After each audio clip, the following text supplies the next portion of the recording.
En primera persona, un espacio para descubrir el lado B de la gente. 30 minutos para conocer más sobre nuestros referentes y las historias que han forjado a la ciudad. Con la conducción de Fabián Petenati y Nicolás Chetam. En primera persona. Bueno, lo habíamos anticipado con nosotros Juanjo Miras, docente, economista. Un placer tenerte en el programa, Juanjo. Buenas tardes. El placer es mío. ¿Cómo están? Buenas tardes. Bueno, y en este caso lo hemos citado para hablar sobre una producción literaria que va a presentar la semana que viene. Contanos un poquito, Juan, de qué se trata y, bueno, invita también a la audiencia para que pueda asistir. Claro, por supuesto. Sí, bueno, es el inicio de una nueva etapa de mi vida, podríamos decir, porque me presentaba Fabián como docente y en realidad yo me he jubilado el año pasado. No se deja de ser docente por alcanzar el estatus de jubilado, absolutamente. Pero en definitiva me cambió la vida y a partir de ese cambio, que siempre se refiere como una nueva etapa, que lo es, mi deseo ya anticipado, ya dicho muchas veces a los amigos y a la familia, era sentarme a escribir y quedarme ante la máquina para superar el síndrome de la hoja en blanco y ver qué pasaba. ¿Y cómo te ha ido, digamos? Lo superé. En todo caso, veremos si lo superé con éxito. Es decir, escribí, que es lo que quería, es lo que venía esperando la oportunidad, y no es que al trabajar, estar en la vorágine de lo cotidiano, uno no se pueda dar el tiempo, pero es distinto cuando se cuenta con la agenda liberada totalmente de compromiso, más allá de lo familiar. Y entonces, bueno, al día siguiente, como digo, de la jubilación, me senté a la notebook. Hasta probé si me sentía mejor con una máquina de escribir en algún momento, porque tengo todavía algún recuerdo de familia, una vieja Olivetti.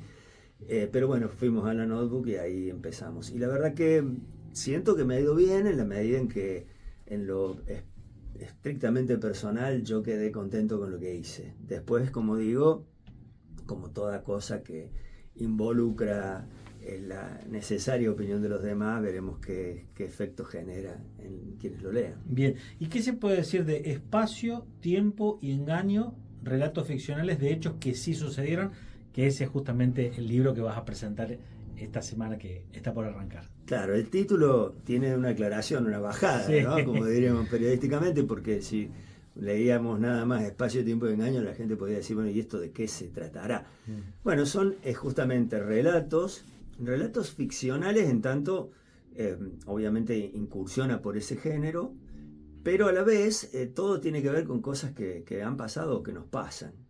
Y como el título lo da a entrever, son 3 grandes ejes temáticos los que se encuentran en el libro. Son relatos cortos. A mí personalmente me gustan ese tipo de relatos. Ahora estoy pensando a ver por dónde voy a llevar la escritura y qué me voy a animar a escribir, y por ahí voy por la novela, pero me vuelvo para el relato corto porque me gusta más. Me parece que además invita al lector a esa lectura antes de desenchufarse, o mejor dicho, para desenchufarse antes de dormirse. Y son justamente 25 relatos, organizados como el título lo indica, ¿no es cierto? Hay 8 relatos para cada uno de esos 3 grandes ejes. El espacio y el tiempo, en definitiva, son las dimensiones en las que nos movemos. Estamos aquí y ahora, ¿no? Como en este diálogo grato con ustedes. Y el engaño aparece ahí como una tercera cuestión que uno se preguntaría por dónde aparece el engaño. Bueno, porque en realidad estamos, mientras transitamos esta vida y en este lugar donde estamos plantados para vivirla, también estamos permanentemente en intercambio con situaciones y con personas que mueven al engaño, que también hay engaños gratos, ¿no? Por ahí uno dice engaño, seguro que acá van a venir todas malas. Y no, porque hay engaños que tienen que ver con, por ejemplo, el juego infantil de la escondida, que también es un engaño, y que hay un relato sobre eso. O el engaño al que sometemos a los niños con algunas cuestiones que les hacemos creer cuando son chiquitos, o el engaño de los magos. Entonces, también están los engaños malos, como digo, por supuesto, las estafas son engaños de ese tipo, pero de eso está hecho un poco el material del libro, ¿no? De combinar. Quien quiera leer los 3 ejes por separado, agarra primero, termina con uno, va con otro, bueno. Y el que le interese va a picotear y dice, ahora voy a leer uno del otro eje. Yo le llamo eje porque, bueno, de formación profesional, si queremos, cuando hablamos de ejes temáticos, ¿no? Bueno, son como grandes áreas. ¿Y ese espacio dónde? ¿En la ciudad? El espacio, interesante Fabián la pregunta, porque empieza, el primero de los relatos es el espacio en Google Maps. Y tiene que ver justamente con cómo nos hemos dejado ganar a la hora de ver el espacio por las aplicaciones, ¿no? Y en el segundo relato aparece el espacio de nuestra ciudad, ¿no? Con algún toque más ligado al humor, a la ironía, a la descripción que hacemos de nuestra ciudad con cariño, pero a la vez con crítica, por estas calles angostas, por esta falta de sombra. También aparece el espacio interior, ¿no? Aparece el espacio que ya no habitamos, el espacio en el sentido más simbólico. En fin, son, como digo, distintas vías para llegar a generar en el lector la reflexión sencilla. No pretende ser ni un tratado de filosofía. En todo caso, si lo fuera, sería como la de Charlie, ¿no? Filosofía barata y zapato de goma, porque yo no pretendo ponerme en ese lugar. Pero sí hay reflexiones, hay mucha idea de lo que naturalmente uno proyecta sobre estos temas de acuerdo a lo que ha vivido, ¿no? Porque el recorrido nos condiciona también al momento de sentarnos a escribir sobre lo que pensamos. ¿Y por qué apostaste a un libro? Porque, digo, podrías haberlo escrito en un blog, podrías haberlo escrito en redes sociales, pero de estos tiempos también que son difíciles, donde todo cuesta, donde por ahí hay gente que no se engancha tanto con la lectura, vos apostaste a un formato bien tradicional, que por supuesto tiene su público, pero imagino que, bueno, un poco la idea es que llegue a la mayor cantidad de gente posible cuando uno hace algo. Sí, tal cual. Bueno, es así como lo decís vos, una apuesta, ¿no? Y como toda apuesta puede salir bien, puede salir mal. Vamos por lo menos ya ir haciendo un análisis desde el lugar de docente de economía. Bueno, vamos a tratar de recuperar la inversión inicial, por lo menos, para ver que los números cierren. Si quedara una monedita extra, la guardamos para hacer algún viajecito. Pero no se hace plata. Pero no se hace plata, por eso dije monedita, fíjate que sí. No elijo casualmente. El vicio. Claro, en realidad es eso, es darse el gusto. Claro. Y darse el gusto en el formato que más me parece que me gusta. Sí. Casi cumplir un mandato ancestral, ¿no? Plantar un árbol, tener un hijo, escribir un libro. Sí. ¿No? Y bueno, ya con este completo. No. Tengo muchos más hijos que libros, por supuesto, pero bueno.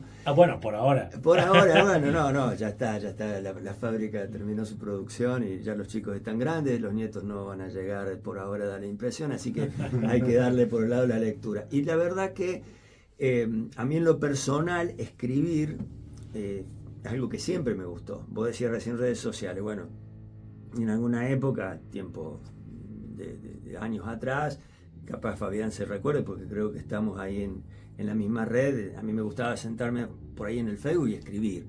Y escribir y opinar y decir, bueno, en un momento dije, bueno, ya está, este espacio, aparte se generan siempre polémicas, controversias, ¿viste? Hay mucha agresión también. Sí, en ese tiempo no había tanta como ahora, pero igual preferí, digo, no voy a poner esta cuestión como un obstáculo en los vínculos, al contrario. Entonces directamente suspendí el uso del Facebook, lo he reactivado ahora, en parte también para dar promoción de esto, ¿no?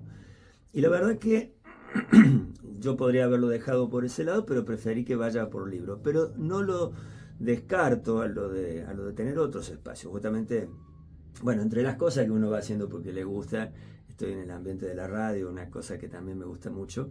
Y verdaderamente, entre las cosas que he hecho ha sido justo un curso sobre blog. Es decir, aprender a hacer blog y aprender sobre todo a hacer podcast. Y entonces ahí venía lo de la radio. Una idea que tengo, pero no lo estoy poniendo en práctica todavía, es llevar estos 25 relatos, eran 8 por cada eje y hay uno más que cierra y engloba todo, el que le da sentido al título, incluso sobre el final, pero no digo más que eso para no spoilear. La idea de hacer cada uno de esos relatos un podcast y eventualmente también poder ponerlo a disposición de quien lo quiera escuchar. Pero primero vamos a vender el libro, si no estaría yo mismo generando mi semilla de la propia destrucción. Aprovechamos para hacer expresa la invitación. ¿Cuándo va a ser la presentación? ¿Dónde va a ser la presentación? La presentación va a ser el 4 de julio, esto es el viernes de la semana que viene. El lugar elegido, para mi gusto, el mejor, porque tiene que ser el ámbito de una biblioteca. Para mí, el de la presentación de los libros es la Mariano Moreno, que viene trabajando maravillosamente bien, con una comisión que realmente deja todo en la cancha, para decirlo en términos futbolísticos, y el horario previsto las 19:30, las 7:30 de la tarde, obviamente siempre con unos minutos de tolerancia por aquellos que se apuran a llegar saliendo del trabajo. Y bueno, convocamos a los amigos, por supuesto, y a quien le interese esto, y voy a contar con la gratísima compañía para la presentación del libro de quien lo ha prologado, y no solo que lo prologó, sino que además me fue leyendo los borradores para decirme, dale que va bien, me parece que va en formato libro, esto tiene que salir, que es Bachi Sala, una escritora a quien yo conozco de mucho tiempo. Yo trabajé, bueno, mucha gente lo sabe, muchos años en la Escuela Salesiana, en San Ambrosio, en la dirección escolar, y ella fue docente incluso de esta querida escuela, así que contar con Bachi al lado al momento de la presentación, que es una escritora de trayectoria, le da a uno tranquilidad, ¿no? No es que va a estar solo ahí delante.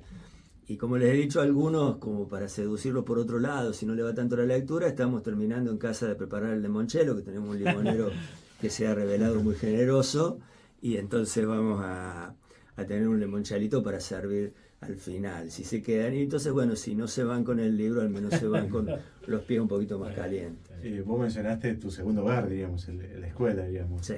¿Está reflejada dentro del libro? Está reflejada de manera no taxativa, no está nombrada en tanto institución, porque verdaderamente, bueno, uno piensa que el libro no tiene que ser tan autobiográfico, si bien hay cosas que relatan experiencias personales, pero no podría no estar en lo que trasunta, en lo que se dice, en las experiencias que se cuentan, ¿no? Uno de los relatos vinculado con el tiempo, justamente habla del tiempo adicionado, jugando con la figura, porque hay mucho también de la música y del fútbol en esto, de Lelutier, de Mafalda, de todo lo que a mí me ha atravesado a lo largo de la vida. Y una de las cosas del tiempo adicionado, además del que existe en el fútbol, yo pongo ahí como perlita esto de el tiempo que le adicionamos los docentes a los alumnos cuando toca la campana o el timbre y nos piden 2 minutos más para terminar de entregarnos la prueba, y nos corren por el pasillo para poder presentar la prueba antes de que el docente se vaya a tomar un cafecito a la sala de profesores. Cuando lo escribía, me volvía a situar en tantos años de docencia en mi querida Escuela Salesiana. Bueno, vamos a hacer una pausa. Estamos con Juanjo Miras, que nos vino a anticipar un poco la presentación de su libro este viernes 4 a las 19:30 en la Biblioteca Moreno. Y la pregunta que te dejo para cuando regresemos tiene que ver con un poco esta trayectoria docente que culminó con la jubilación el año pasado. Y bueno, estar trabajando en un lugar tan particular como la Escuela Agrotécnica Salesiana, que es un lugar, digamos, poco frecuente, ¿no? En un ratito nos cuenta en primera persona. Regresamos de la pausa, Juanjo Miras con nosotros, y le había quedado pendiente la consulta, digamos. ¿Cuántos años como docente y director de la Escuela Salesiana, y qué significó, digamos, estar al frente de la misma? Bueno, los años totales fueron 30. Y de director escolar 25. Un número verdaderamente importante. ¿Y sacaste cuenta como economista cuántos kilómetros recorrió? Vos sabés que en algún momento lo hice. Es muy fácil porque uno puede redondear 25 kilómetros por trayecto, son 50 por día, tenés 250 a la semana. Bueno, sigan sí. Ustedes, ¿no? Camino de tierra. Muchos trenes delanteros también, podríamos decir, ¿no? Porque caminos que nunca están en buen estado, de paso. Y la verdad que la experiencia del tránsito, también por la universidad, por cierto, porque también ahí estuve más años todavía, 36 en total, la experiencia de la Escuela Salesiana me llevaba la mayor parte del tiempo y también del compromiso con la institución. Y la verdad que de ahí uno no tiene más que recuerdos gratos, siempre lo digo y lo seguiré diciendo por el resto de mis días. Es el lugar soñado para ejercer la docencia, por el lugar histórico, por su contexto natural, vegetal, bellísimo, parque que quizás esté entre los más bonitos que se pueden encontrar en el sur de Córdoba, con un desarrollo paisajístico espectacular, con especies absolutamente originales, y sobre todo y fundamentalmente con una obra salesiana que ha sido y seguirá siendo un factor de desarrollo humano, profesional y obviamente también religioso para los jóvenes de nuestra zona, ¿no? Haberme jubilado en el sentido formal de la desvinculación que esto significa no me hace alejar en absoluto de lo afectivo que tengo ahí comprometido, ¿no? Con toda la gente, con todos los compañeros, los colegas. Y bueno, y con los exalumnos, que también muchos me han estado poniendo que quieren el libro de un lado y del otro, que van repercutiendo estas cosas. Así que veremos si logro que algunos que no leían cuando yo les daba clase, ahora por lo menos lean esto. Sería todo un mérito. Estamos hablando de una estancia modelo, modelo educativo, modelo de la producción, modelo en varios, podríamos estar horas hablando, ¿no? Modelo de tantas cosas, pero también, como vos decís, implica un sacrificio, un esfuerzo, todos los días, 50 kilómetros por un terreno un tanto hostil. Sin embargo, bueno, has tenido una constancia. No sé si hay otro docente que haya estado tantos años como directivo, digamos. También habla de un compromiso tuyo hacia la institución. Sí, seguramente, igual con todo el placer que significa la tarea, ¿no? El esfuerzo siempre está del docente en general, en cualquier caso y en cualquier lugar, ¿no? Empezando hoy particularmente por el esfuerzo de hacerlo ante situaciones económicas tan complejas como atraviesa la educación. Hay docentes que me superan en antigüedad en la tarea porque han empezado muy jóvenes en la escuela y están ahí también dando clases, haciéndose cargo de sectores de práctica. Como directivo propiamente, bueno, el récord lo ostento yo en San Ambrosio, porque antes de mí los directores escolares eran salesianos, claro, eran sacerdotes. Ya conmigo se cortó eso y ahora quien me ha sucedido en el cargo, que es un querido amigo, compañero de trabajo de muchos años, en ese momento era secretario cuando yo estaba en la dirección los últimos años, lo sigue haciendo como laico, ¿no? Viviendo incluso, a diferencia mía que viajaba todos los días, él vive ahí mismo en el predio, en una de las casas que se ha acomodado para que fuera en algún momento habitable, porque uno la ve por fuera y es una belleza la construcción, la arquitectura, claro, que tiene el lugar. Si uno le dice al que visita, esta era la lavandería de la estancia del Durazno, la de la María, parece de chiste, pero verdaderamente lo era. Hoy es una casa muy bonita donde vive Fernando con su familia, ¿no? Y digamos, ¿cómo ves un poco el tema de la educación rural? Porque hay muchas escuelas que han cerrado por falta de alumnos, hay una cantidad de familias que han dejado el campo y se han venido a la ciudad, a las ciudades.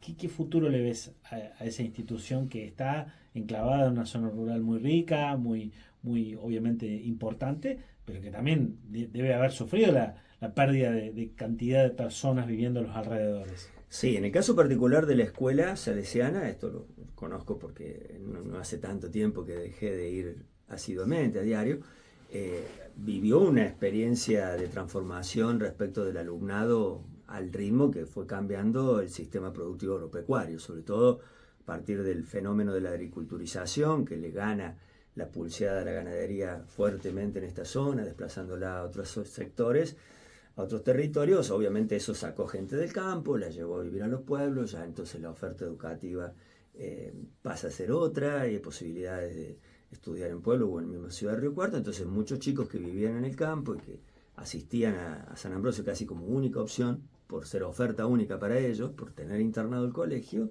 bueno, dejaron de tener esa necesidad y por ahí están escolarizados en otros lados. Y entonces, a diferencia, más chicos de Río Cuarto por ahí empezaron a tener posibilidad de ingresar a la escuela, claro, o de otras ciudades o pueblos, porque esos lugares en otra época estaban ocupados por los pibes que no tenían alternativa. Bueno, la escuela es mixta, así que también existe la posibilidad de que las chicas vayan. Pero esto hablando de San Ambrosio, que es muy particular, ¿no? Quizá la educación rural, que vos me preguntás, en general está mucho más comprometida. Nosotros lo hemos visto y vivido por la cercanía con las escuelas rurales de plurigrado, aquellas a las que llamamos por ahí cariñosamente, pero quizás no es la mejor manera de referirse, escuelitas, pues sí, son chiquitas, y que, bueno, esas sí han ido atravesando crisis de supervivencia y algunas han cerrado. Nosotros acá en la zona de la escuela salesiana alrededor había más escuelas de las que hoy están abiertas, ¿no? Por ese motivo, por el despoblamiento rural. Es un desafío grande que habrá que ver cómo evoluciona. Depende de la dinámica socioproductiva de la zona y eso excede lo educativo. ¿Y hubo que hacer una reconversión de lo educativo, digamos, para sostener el colegio? Y la transformación... Con la formación, obviamente, del sector agropecuario. Digamos. Claro, la formación, en realidad, las escuelas que forman parte del circuito, por decirlo de alguna manera, de educación formal, en este caso una escuela técnica de nivel medio, con plan de 7 años, se viven transformando primero en orden a lo que son las políticas educativas que van modificando los planes de estudio. Eso es un condicionante externo, porque vos no lo decidís. Cuando cambian las políticas, cambió el plan de estudio, cambió la cantidad de años que necesitas, obviamente la escuela se ayorna y adapta a eso. Pero una escuela como la Salesiana de San Ambrosio, con las posibilidades que tiene, que es una escuela que cuenta con una infraestructura importante, que cuenta con una gran diversidad de sectores productivos, bueno, sí también se puede decidir por sí sola algunos trayectos y algunas líneas, digamos, de trabajo y de especialización. En lo técnico agropecuario en particular, ¿no es cierto? Incorporando la tecnología de punta, agregando valor a la producción, transformando y generando circuitos productivos verdaderamente con cadena de valor, como el caso del circuito lácteo, con productos con marca en el final del proceso y para la góndola, en fin. La escuela se reconoce a sí misma con una gran capacidad adaptativa y eso es mérito de la comunidad que la integra, no solamente de los recursos económicos, porque por ahí se puede pensar, bueno, sí, porque tienen un montón de campo. Sí, pero lo más valioso no está ahí, lo más valioso está en la gente. Sí, además hay un reconocimiento que trasciende, digamos, la ciudad incluso, ¿no? Por los productos que se generan, por la calidad educativa. Ustedes sienten, ahora ya está afuera, pero digo, sí, imagino que se han sentido respaldados o reconocidos. Sí, desde ya porque, como bien decís, hay un patrimonio ahí, un patrimonio en todo el sentido de la palabra, ¿no? Y ese patrimonio se ha salvaguardado, lo han sabido custodiar y cuidar muy bien los salesianos, porque verdaderamente el patrimonio arquitectónico, particularmente si lo referimos a ello, cuesta mucho trabajo sostener, mantener. Hoy sabemos lo poquito que tarda en caerse una estructura de una casa construida hace poco tiempo. Imagínense estas construcciones que llevan tantos años ahí en el medio de la intemperie, y eso obviamente con el reconocimiento de la comunidad se genera una retroalimentación. Es como cuando los equipos de fútbol sienten que el respaldo baja de las tribunas y la hinchada lo alienta, ¿no? Cuando uno siente que la comunidad, la sociedad acompaña la obra también se impulsa mejor y con mejores recursos anímicos, y la escuela se sostiene también desde ese espejo en el que se mira, ¿no? Y estamos hablando del libro, diríamos. ¿Ya pensás en la próxima edición, digamos? ¿O simplemente fue esta edición en tanto volver a imprimirlo? No, en generar un nuevo libro, digamos. En generar un nuevo libro. Bueno, no, porque volver a imprimirlo veremos. No, sí, obviamente. Veremos Pero ya tenés mucho. Tengo muchos amigos que me han dicho que lo quieren. Vamos a ver. Pero sí, nuevo libro, digamos. Sí, nuevo libro. Hay que avisarle a los amigos que hay que pagarlo. Bueno, claro, sí. Es decir, hay algunos que pueden ir. Estamos frente a un economista. Claro, exacto. Que no todas las cuentas, que no juzguen mi afecto porque se los quiera cobrar. En todo caso, vuelvo a decir, hay que recuperar lo invertido. No, la idea de seguir escribiendo, Fabián, está, o sea, obviamente, porque más allá de que esto fuera o no, entre comillas, un éxito de ventas, el éxito es personal, no en el regodeo, en la vanagloria, de decir, mirá, yo escribo, sino en lo bien que te sentís haciéndolo. Como lo mismo que me puede pasar cantando, que también es otra de las cosas que me gusta hacer. No importa si hay alguien que me aplauda por lo que yo cante, si yo canto entre amigos.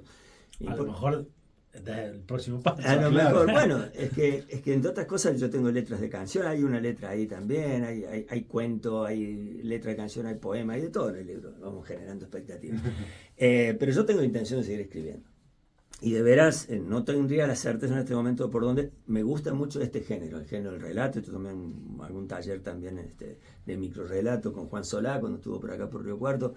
Me parece muy lindo ese estilo literario, y por ahí creo que me siento más a gusto. Pero también me gusta mucho el humor, así que no descarto. Una de esas mañanas me pongo a escribir y me sale algo parecido a un stand-up y me ven parado arriba de un escenario. Alguno puede decir que con lo dura que es la economía en la Argentina, es un escape la escritura, porque digamos es otra cosa bien distinto a lo que has estudiado, a lo que te has formado y a lo que te has dedicado. Es catártico, es catártico. Igual en el libro hay alguna cuestión ahí vinculada con el tiempo, que creo que puede ser interesante cuando lo lean. Justamente, ¿no? ¿Qué decimos del tiempo? Bueno, entre otras cosas decimos, el tiempo es oro. Bueno, y eso viene de una visión tiene detrás una visión de productividad, de que lo que no se materializa en dinero de alguna manera vale menos. Bueno, yo vengo como a cuestionar eso y decir que lo valioso del tiempo es su disfrute. Si es oro, el oro se mide no en términos monetarios o dinerarios en este caso, sino en términos simbólicos. Pasarla bien con lo que hacemos, en definitiva se trata de ser felices, por decir una obviedad o un lugar común. Y bueno, yo escribiéndolo lo he sido inmensamente. Espero que el que lo lea por lo menos tenga la posibilidad de una sonrisa o una reflexión antes de apagar la luz. Si volvemos a los 17 años, Sí. antes de paso a la última pregunta, ¿elegirías economía? Es muy interesante la pregunta, porque me la hacía un hijo mío, de mis 5 hijos, el más chico es el único que está en secundaria, los otros ya profesionales y estudiantes universitarios. Y la verdad que cuando yo hice el test vocacional allá en el año 80 en el Colegio San Buenaventura, que es donde terminé el secundario, me daba 2 vías alternativas: economía o periodismo. Miren ustedes, ¿a quién se lo digo? Elegiste bien. Elegí bien. Bueno, vamos a imaginar que sí. Y mi papá fue el que me terminó, porque el empate era 50 y 50, era una especie de balanza perfecta. Y mi papá me dijo, estudia economía, porque por ahí, si estudias economía, después del día de mañana a lo mejor podés de la economía pasar al periodismo, al revés va a ser más difícil. Sabio mi padre. Totalmente. Que por cierto nació un 4 de julio, o sea que el día de la presentación del libro va a ser muy fuerte también en ese sentido. Entonces, yo a los 17 hoy, ¿qué volvería a hacer? ¿O qué haría? ¿O qué cambiaría? Es probable me haga la misma pregunta y a falta de mi padre para preguntarle, si él no estuviera, tiraría la moneda. Cualquiera de las dos cosas me encanta. Me encanta la economía y me encanta poder escribir, que de alguna forma tiene que ver con abrevar en esto del periodismo, aunque en este caso va de libro. Es la comunicación, en definitiva. Exacto. Yo si tuviera, lo que voy a decir, Nicolás, me da pie para esto, ¿no? Como idea quizás de cierre. A mí lo que me ha parecido siempre lindo de hacer en la vida es comunicar. En la docencia, esencialmente. Pero ahora bajo otras formas también. Entonces, escribir el libro es comunicar, poner un poco de mí del otro lado. No en una platea de bancos de alumnos sentados, sino, espero yo, de alguien que lo deje en la mesa de luz y lo lea un ratito. Bueno, Juan, te agradecemos mucho la visita y renovamos la invitación para la gente este viernes 4 a las 19:30, Biblioteca Popular Mariano Moreno. Por favor, muchísimas gracias. Los espero a todos y a ustedes, por supuesto. Muchas gracias. Dale,